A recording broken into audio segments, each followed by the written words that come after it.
नमस्कार। सब राम भक्तों को राम राम।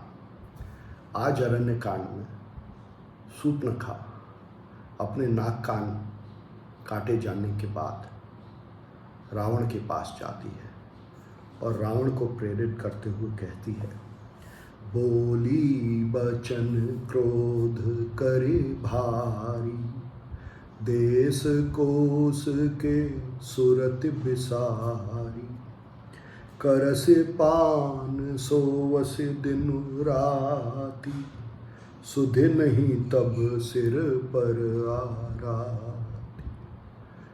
शूर्पणखा रावण से क्रोध करके कहती है कि तुमने तो अपने राज्य और अपने कोश की उसका ध्यान रखना ही छोड़ दिया है, तुम्हें उसकी अब सुधे नहीं है। और फिर कहती है कि तुम दिन रात सोते रहते हो शराब के नशे में, और तुम्हें यह भी पता नहीं है कि तुम्हारा विरोधी, तुम्हारे दुश्मन तुम्हारे सिर पर आ गए हैं। फिर कहती है, राजनीति बिनु धन बिनु धर्मा, हरि समर पे बिनु सत कर्मा, विद्या बिनु विवेक उपजाई, श्रम फल पढ़े किए अरु पाए, संग ते जति कुमंत्र ते राजा, मान ते ज्ञान पान ते लाजा, प्रीति प्रणय बिनु मद ते गुनी, ना सहे बेग नीति अस सुनी। कहती है शूर्पणखा रावण से उसको उपदेश दे रही है, और देखिए उपदेश बहुत ऊंचे किस्म का है। कहती है कि कोई भी राजनीति के बिना नहीं चलता, और धर्म के बिना आप धन नहीं प्राप्त कर सकते, और अगर प्राप्त करते हैं तो कहती है कि नाश हो जाता है, धन का नाश हो जाता है। अगर धर्म के बिना धन नाश करते हैं, और नीति के बिना राज का नाश हो जाता है। और फिर कहती है कि अगर आप अपने कर्म ईश्वर को समर्पण नहीं करते हैं, और आपको अहंकार रहता है कि आप वो कर्म कर रहे हैं, तो उन कर्मों के फल का नाश हो जाता है अहंकार से। फिर कहती है कि विद्या अगर ज्ञान न दे, विवेक न दे, जो कुछ भी आप पढ़ लिख रहे हैं अगर उससे ज्ञान उत्पन्न ना हो, तो ये बेकार का श्रम है, उसमें कोई फायदा नहीं है। फिर कहती है कि इस संसार में इन विषयों में संग करने से किसी भी मनुष्य, किसी भी सन्यासी का नाश हो जाता है, जैसे कि किसी बुरी सलाह से राजा का नाश हो जाता है। और फिर कहती है कि अगर अभिमान करते हैं मनुष्य, तो अभिमान से ज्ञान का नाश होता है, और मदिरापान से लज्जा उत्पन्न होती है। और फिर कहती है कि प्रेम नम्रता के बिना नाश को प्राप्त करता है, और अगर मद हो जाता है, अगर कुछ होने का अहंकार हो जाता है, तो वो जो गुण हैं उनका नाश हो जाता है। ये नीति है, शूर्पणखा रावण को कहती है। और अस कहे विविध विलाप करे, लागी रोदन करन। और ऐसा कह के शूर्पणखा रोने लगती है। कह लंकेश कहस निज बाता, के तब नासा कान निपाता। तो लंका का ईश्वर, लंका का ईश्वर कौन? अज्ञान रावण। वो पूछता है कि किसने तुम्हारे मान को नष्ट किया, और किसकी वजह से तुम्हारी सुनने की शक्ति खत्म हो गई। शूर्पणखा कहती है, अवध नृपति दशरथ के जाय, पुरुष सिंह बन खेलन आय, समुझ परी मोहे उनके करनी, रहित निषाद खच्चर करे हैं धर। सूर्पनखा कहती है कि अवध के राजा दशरथ के पुत्र हैं, जो कि वन में आए हैं और जो कि शेर के समान निर्भीक पुरुष हैं, और इस वन में निशाचरों का नाश करने आए, मतलब अज्ञान का नाश करने आए हैं। और अज्ञान का नाश कैसे करेंगे? क्योंकि वो दशरथ के पुत्र हैं, अपनी 10 इंद्रियों पर संयम प्राप्त करके।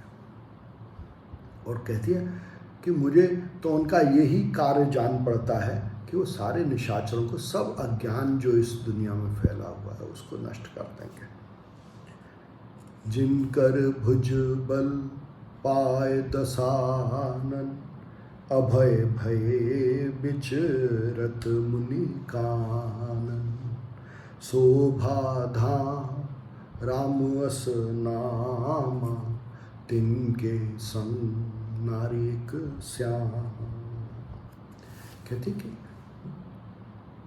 उनका बल पाकर, उनकी ताकत पाकर, राम और लक्ष्मण की ताकत पाकर, जो मन है वो इस वन में भय मुक्त हो गया है, अज्ञान से मुक्त हो गया है, और उसको किसी प्रकार का भय नहीं है, और वो आराम से सुखपूर्वक, मन सुखपूर्वक अज्ञान के नष्ट होने पर रह रहा है।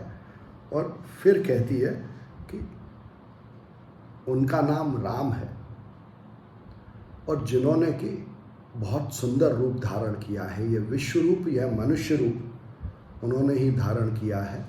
और उनके साथ एक नारी है, नारी एक श्यामा, एक सुंदर नारी है, मतलब शरीर जो राम है, जो ईश्वर है, उनके साथ एक शरीर है जिसकी की भक्ति राम में है। फिर कहती है रूप रास विधि नार संवारी, रति सत कोटि तासु बलिहार। कहती कि उस नारी का श्रृंगार, उस नारी का सौंदर्य बहुत अच्छा है, और उसको देख के कोई भी उस पर आसक्त हो सकता है। फिर कहती है खरदूषण त्रिसेरा कर घाता, सुनि 10 शीश जरे सब गाता।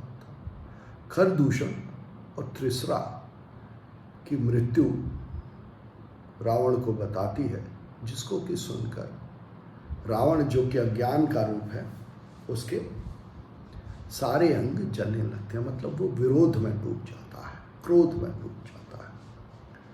रावण सोचता है सुर नर असुर नाग खग माही, मोरे अनुचर कह को नाही, खरदूषण मोहि समबलवंता, तिनहि कुमार बिनु भगवंता। रावण कहता है कि चाहे तो अच्छे सुर हों, अच्छे वचन हो, या मनुष्य हो, या बुरे सुर हो, असुर हो, या कोई नाग हो, सांप हो, या कोई पक्षी हो, कोई भी मेरे जो अनुचर हैं, अज्ञानी के अनुचर अज्ञानी ही हुए, निशाचर, उनको कोई नहीं मार सकता।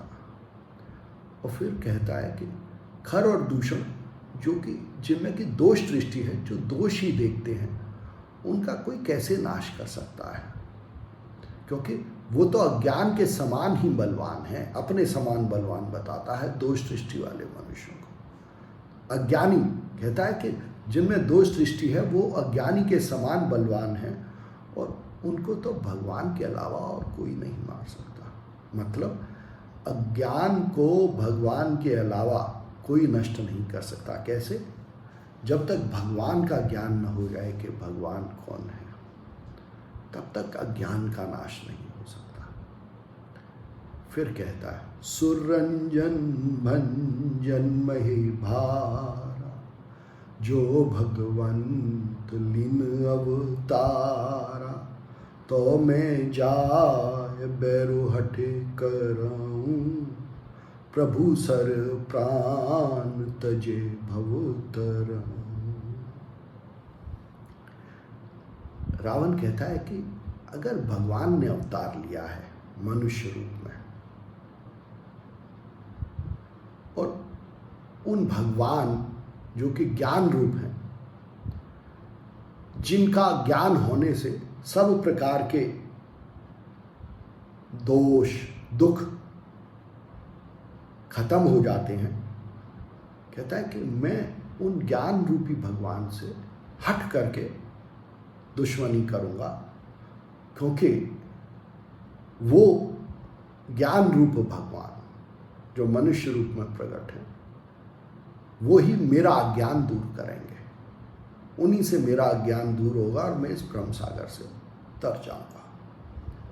फिर कहता है, हो यहे भजन उन तामस देहा, मन क्रम वचन मंत्र दृढ़ एहा, जो नर रूप भूप सुत को, हरि हूँ नारी जीतिरन दो।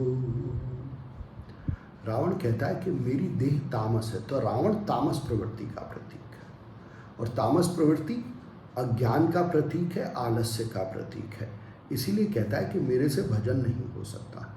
एक तो मुझे ज्ञान नहीं है भगवान का, और दूसरा आलस्य है, तो इसलिए मैं भजन नहीं कर सकता भगवान का।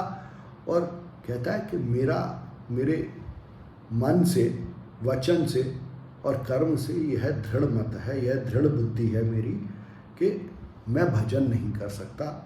और मनुष्य रूप में अगर भगवान न हो के कोई राजा ही है, तो कहता है कि मैं उनकी नारी को या उनकी भक्ति को हर लाऊंगा। तो अज्ञान का यह प्रश्न रहता है कि दूसरे मनुष्य की जो भक्ति है ईश्वर में, राम में, उसको हर ले। अज्ञान की एक ही प्रवृत्ति है कि ज्ञान को हर ले। और ज्ञान क्या है? ईश्वर के बारे में जानना, और यह जानना कि हम सब ईश्वर के अंग हैं, हम ईश्वर के भाग हैं, और हम में इस भक्ति का होना। यह मन, वचन और कर्म से अज्ञान का दृढ़ निश्चय है कि दूसरों के ज्ञान और भक्ति को हर लेना। अगर हम अज्ञान की इस प्रवृत्ति को जान जाएं, तो ज्ञान को प्राप्त करके अपने को ईश्वर का भाग जान के ईश्वर की भक्ति में लीन रह सकते हैं और भागवत आचरण कर सकते हैं। कोशिश करें। धन्यवाद।